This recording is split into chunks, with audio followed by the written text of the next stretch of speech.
करते हैं मंशियात की, और मंशियात के उस दलदल की जिसमें एक नहीं, दो नहीं, 100 नहीं, 1000 नहीं, बल्कि लाखों लोगों को अपनी लपेट में ले लिया है।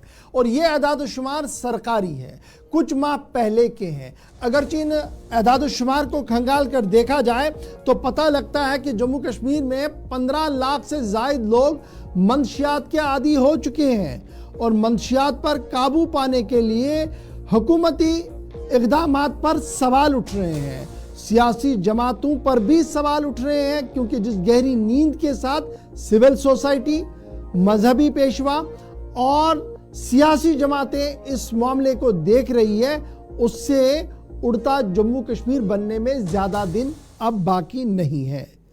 अब ये बात हम इसलिए आपको बता रहे हैं कि जब हम ये आपको बता रहे हैं कि 15 लाख से जायद लोग मंशियात के दलदल में आ चुके हैं, सरकारी तौर पर कानून बनाने की भी बातें हो रही हैं, 10 तरह की चीजें सामने रखी जा रही है, लेकिन फिर मामला है क्या? जरा फटाफट से कुछ ग्राफिक्स के जरिए से पहले कुछ बातें आपके सामने रखें, उसके बाद आपको यह बता दें कि मरकजी हुकूमत और रियासती इंतजामिया क्या कुछ कर रही है। जम्मू कश्मीर में मंशियात की दलदल लत में इजाफा हो रहा है। 15 लाख से जायद लोग मंशियात के आदी हो चुके हैं। 1 लाख से जायद खवातीन भी शामिल है। 15 लाख में 1 लाख से जायद खवातीन भी इसमें शामिल है, और अक्सरियत की उम्र 18 साल से 75 साल है। ये 3 बुलेट पॉइंट जरा याद रखिए। 15 लाख से ज्यादा लोग मंशियात के शिकार हो गए हैं, 1 लाख से ज्यादा खवातीन, हमारी माएँ बहनें इसमें शिकार हो गई, और उम्र की हद 18 साल से 75 साल के दरमियान है। एक तो ये 3 लाइनें याद रखिएगा, फिर मैं बताऊंगा मामला है क्या दरअसल। एक और बात आपके सामने रखते हैं। कश्मीर में तकरीबन 52,000 अफराद हीरोइन का इस्तेमाल करते हैं। ये जो जबरदस्त मंशियात एक है हीरोइन, जिसका नाम आपने सुना होगा, 52,000 लोग एक सर्वे के मुताबिक सिर्फ इसका इस्तेमाल करते हैं। हर 12 मिनट के बाद मंशियात का मरीज अस्पताल में दाखिल होता है, यानी हर 12 मिनट में एक आदमी हमारे सरकारी अस्पतालों में आता है केस, वो मंशियात का मरीज होता है। 12 मिनट में एक आदमी का आना, अस्पतालों पर रश भी देख लीजिएगा, और हमारा निज़ाम भी देख लीजिए। हमारे पास कोई रिहैब सिस्टम नहीं है, हमारे पास कोई ऐसा निज़ाम नहीं है जहां पर हम उनको रोकें, लेकिन हर 12 मिनट में अगर एक आदमी आएगा तो सूरत हाल क्या कोई जम्मू कश्मीर की है। और जम्मू कश्मीर में, जम्मू सूबे में, अगर हम सिर्फ जम्मू सूबे की बात करें तो सरकारी ज़राया और पुलिस ज़राया इस बात की तस्दीक करें कि 14 मुकामात ड्रग हॉट स्पॉट करार दिए गए। ये कुछ माह पहले की बात मैं आपको बता रहा हूं। क्या ये 14 के 14 हॉट स्पॉट्स क्लियर हुए हैं? पुलिस ज़राया और पुलिस के जो बड़े अफसरान हैं वो इस पर खामोश है। खामोश क्यों है? क्योंकि ये आज के दिन में भी एग्जिस्ट करते हैं। अब डिप्रेशन और दीगर चीजों की बातें तो चलती रहती है, लेकिन 2019 से 2022 के दरमियान पुलिस ने 5000 मुकदमा दर्ज किए। अब आप कहेंगे जी पुलिस तो आजकल मकानों को भी कुर्क कर रही है, वो भी बात सही है। 2023 में 2700 से जायद मंशियात फरोश गिरफ्तार हुए, 1850 FIR भी दर्ज हुई, इसमें कोई शक नहीं है। तो फिर आज के दिन ये खबर हम क्यों बता रहे हैं आपको? क्या आपने कभी ये सुना कि पुलिस की तरफ से ये कहा गया हो कि किसी मास्टरमाइंड को पकड़ा गया, ये जी वो आदमी था जो मंशियात बाहर से स्मगल करके यहां पर लाता था? आज तक ऐसा नहीं हुआ। पेडलर्स पकड़े गए। पेडलर्स यानी वो लोग जो या तो खुद इसके साथ जुड़े हुए हैं, खाते पीते हैं इस ड्रग को, या किसी को बेचते हैं। लेकिन ये सप्लायर कौन है, डिस्ट्रीब्यूटर कौन है, मेन कल्प्रिट कौन है? तो उंगलियां पाकिस्तान की ओर जाती है, लेकिन पाकिस्तान से यहां लाने वाला शख्स भी कोई है जो अभी भी पर्दे के पीछे है। एक नहीं कई हो सकते हैं, अभी तक कार्रवाई नहीं हुई, इसलिए पुलिस पर सवाल है। और पुलिस पर जब यह सवाल उठ रहा है, एनफोर्समेंट एजेंसीज पर यह सवाल उठ रहा है, तो सिविल सोसाइटी पर भी सवाल है कि उनकी यकसर खामोशी तबाही को और ज्यादा बढ़ा रही है। फिर मजहबी पेशवा, चाहे वो मुस्लिम हो, हिंदू हो, सिख हो, ईसाई हो, क्रिश्चियन हो, जिनकी बड़ी जिम्मेदारी बनती थी कि वो खुलकर सामने आकर हुकूमती इदारों को झंझोड़ते, नौजवानों को झंझोड़ते, ताकि इस दलदल को रोकते, इस मुसीबत के सामने सीना सिपर होकर खड़े रहते ताकि नौजवान बचते। ये मजहबी पेशवा, ये धर्मगुरु भी अपना काम करने में नाकाम रहे। फिर तीसरा पड़ाव सियासी जमातों का है, जो नौजवानों को मानती है कि ये जी वोट बैंक हमारे हैं, लेकिन इन नौजवानों को वोट बैंक बनने के लिए और बरकरार रखने के लिए वो क्या कुछ कर रहे हैं। न नेशनल कॉन्फ्रेंस, न पीपल्स डेमोक्रेटिक पार्टी, न कांग्रेस, न बीजेपी, न जेडीयू, न कोई भी तंजीम अभी तक खुलकर सामने उन्होंने कहा कि हाँ, हम इस दलदल से नौजवानों को निकालेंगे और हमारे पास ये मनसूबा है।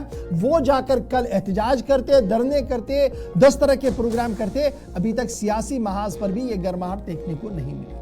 अब यह मामला इसलिए बड़ा इंपॉर्टेंट है क्योंकि हर दिन गुजरने के साथ मौत वाक़ा होती है, और यह मौत ओवरडोजेस की वजह से हो रही है, ड्रग्स ज्यादा लेने की वजह से हो रही है। अगर आप पूरे एंटायर जम्मू कश्मीर का खाका खींचे, लखनपुर से लेकर आप लद्दाख की सरजमीन तक खंगालेंगे, या फिर आप गांदरबल तक जाएंगे जो हमारी बॉर्डर लाइन आज के दिन में यूटी की है, तो पता लगेगा कि हर इलाके के अंदर किसी न किसी की लाश पड़ी देखने को मिलती है। और जब तहकीक होती है तो जनाब इसका हार्ट अटैक हो गया। कैसे हो गया जी? ओवरडोज हो गया था। डॉक्टर भी खुलकर कोई बात नहीं बता पा रहे हैं, लेकिन सूरत हाल जम्मू कश्मीर की इंतहाई खराब है, इंतहाई नाजुक है, और तमाम इदारे खामोश हैं और तबाही का जश्न मना रहे हैं। ये मैं इसलिए इन सख्त अल्फाज का इस्तेमाल कर रहा हूं क्योंकि 15 लाख नौजवान अगर इस दलदल में अभी फंस चुके हैं सरकारी आदाद शुमार के मुताबिक, तो यह हर दिन चेन बढ़ रहा है, घट नहीं रहा है, कम नहीं हो रहा है। यह बड़ा इंपॉर्टेंट है।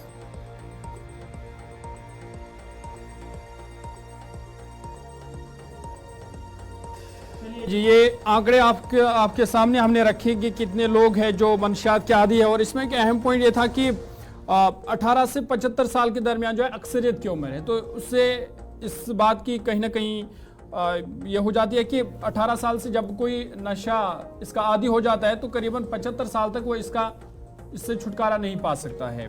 और इतना ही नहीं, बल्कि एक रिपोर्ट के मुताबिक ये जो नशावर है, चाहे नौजवान है, 18 साल से 75 साल के दरमियान इसकी उम्र है, करीबन 88,000 रुपया इसका जो है माहाना खर्चा है, क्योंकि ये मंशात का आदी है, इसको मंशात कहीं ना कहीं चाहिए, और इसके लिए इसको एक माह के अंदर 88,000 रुपये चाहिए। और ये 88,000 रुपये आते कहाँ से हैं? फिर जिस तरह से हम देखते हैं कि चोरी डकैती के वाक़ात उसमें लगातार इजाफा हो रहा है। यही वजह है, क्योंकि मंशियात फरोश को जब उसके अखराजात बढ़े हैं, और साथ ही साथ एक तरफ से जहाँ जो सियासी पार्टी है कभी इस पर खुलकर उन्होंने बात नहीं की, लेकिन दूसरी तरफ जब हम हुकूमत की बात करते हैं तो हुकूमत की तरफ से कई इकदाम अगरचे उठाए गए थे, लेकिन क्या जमीनी सतह पर वो कामयाब हुए? अच्छा, कुछ व्यूअर्स ये भी पूछ रहे हैं, ये बड़ा इंपॉर्टेंट पॉइंट जो है हम ये खबर प्ले कर रहे हैं। बताया जा रहा है कि जनाब मिलिटेंसी मुखालिफ ऑपरेशन चलाने में जम्मू कश्मीर पुलिस ने रिकॉर्ड तोड़े हैं, अपनी जानें निछावर की हैं, और उन लोगों को भी बाहर निकाला जो शायद कभी बाहर आ ही नहीं सकते, जिन पर कोई शक भी नहीं कर सकता था, लेकिन उनके चेहरों से भी नकाब हटाया जम्मू कश्मीर पुलिस ने। ये एक बात है। लेकिन जब ड्रग्स का मामला आता है तो हर चौकी, हर पुलिस अफसर को तमाम डाटे होने के बावजूद भी उन मेन कल्प्रिटों को आज तक क्यों नहीं पकड़ा गया जो सबसे अहम किरदार इसका निभाते हैं। एक दूसरा ये कहा जा रहा है कि जनाब गुज़श्ता दिनों जम्मू के अंदर भी करोड़ों की मंशियात गाड़ी के अंदर पकड़ी गई, ड्राइवर गिरफ्तार हुआ। उसके बाद बताया जाए कि क्या उस गाड़ी के ड्राइवर के मालिक को पकड़ा गया, यानी ड्राइवर जो गाड़ी का मालिक था क्या उसको पकड़ा गया, क्या उसको इंट्रोगेट करके ये पूछा गया कि ये ड्रग्स किसने दी, कहाँ से दी, क्या उस तक जाने की कोशिश की गई? क्यों इन केसों को अधूरा छोड़कर आगे बढ़ा जाता है? और यह भी सही है कि हर दिन जम्मू कश्मीर पुलिस की तरफ से डिटेल सामने रखी जाती है, आज 2 लोगों को पकड़ा गया, आज 3 लोगों को पकड़ा गया, आज इतना ड्रग्स आया। अच्छा, अब दूसरा इसमें जो हमें जराया बता रहे हैं कि अब कोरियर के जरिए से जो हमारे कोरियर सर्विसेज चल रही है, इस कोरियर के जरिए से भी ड्रग एक जगह से दूसरी जगह पहुंचाया जा रहा है। तो अब आप समझ सकते हैं जनाब हम किस दलदल में फंस चुके हैं। 15 लाख से ज्यादा लोग मंशियात के शिकार। और मेरे पास मेरी रियासत के अंदर जम्मू कश्मीर के अंदर जो ट्रीटमेंट है वो हमारे पास addiction treatment facilitation centre ATFC है हर जिले के अंदर, और जो हमें रिहैबिलिटेशन सेंटरों की ज़रूरत है वो अभी तक भी उस बड़े पैमाने पर यहाँ पर नहीं है। अब दूसरी परेशानी इसमें है, क्योंकि ख़वातीन की एक अच्छी खासी तादाद, मेरी माएँ बहनों की एक अच्छी खासी तादाद इसमें है दलदल में, और जब आप उन्हें इन रिहैबिलिटेशन सेंटर्स में या इन फैसिलिटेशन सेंटर्स में ले जाते हैं तो वहाँ पर फिर मसला पैदा होता है कि अब इसको रात को रखे कैसे, क्योंकि उसकी निगहबानी करनी है, उसकी निगहदाश्त करनी है, और वो निज़ाम मेरे पास नहीं है, जिसकी वजह से अक्सर लोग नहीं बाहर आ पाते हैं। और ये जो मामला मैंने आज आपके सामने रखा है, मैं कोशिश करूंगा कि कल से लगातार इस पर हम गुफ्तगू करें, कुछ तज्जिया निगारों के पास भी चले, कुछ और सियासी बात भी इस पर करें, लेकिन आज से एक पहल हमने शुरू कर ली है। एक खाका मैंने आपके सामने खींचा है सिर्फ इसलिए कि हम नींद से जागें और इसके खिलाफ अपनी आवाज़ बुलंद करें।